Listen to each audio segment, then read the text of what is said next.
والصلاة والسلام علی رسول اللہ اما بعد۔ یہ سوال ہے کہ نفلی نمازیں چاشت اشراق اوابین کن اوقات میں نہیں پڑھنی چاہیے، مکروہ اوقات کون سے ہے؟ صحیح مسلم کی حدیث ہے کہ صحابی فرماتے ہیں 3 اوقات کے اندر رسول اللہ صلی اللہ علیہ وسلم نے ہمیں نماز پڑھنے سے منع کیا۔ پہلا وقت جب سورج طلوع ہو رہا ہو، دوسرا جب سورج سر پہ ہو زوال کے وقت، اور تیسرا وقت جب سورج غروب ہو رہا ہو۔ تو ان اوقات کے اندر رسول اللہ صلی اللہ علیہ وسلم نے نماز پڑھنے سے منع فرمایا۔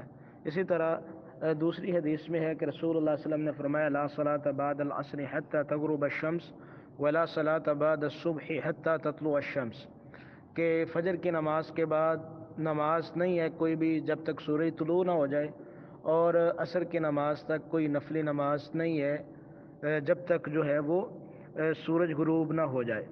تو ان اوقات کے اندر رسول اللہ صلی اللہ علیہ وسلم نے مطلق طور پہ نماز پڑھنے سے منع کیا ہے۔ لیکن اگر کوئی سببی نماز ہے، تحیۃ المسجد ہے، تحیۃ الوضو ہے، یا طواف کی 2 رکعتیں ہے، تو سببی نماز جو ہے اس کی علماء اجازت دیتے ہیں کہ ان اوقات کے اندر پڑھی جا سکتی ہے۔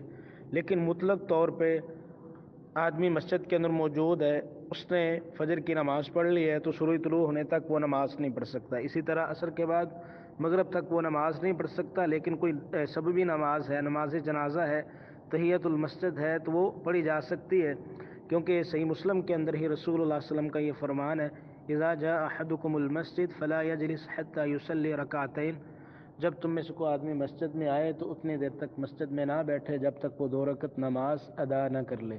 تو اس لیے مطلق طور پہ ان اوقات کے اندر نماز پڑھنا ممنوع ہے، لیکن اگر کوئی سببی نماز ہے تو اس کی علماء اجازت دیتے ہیں۔ واللہ اعلم بالصواب۔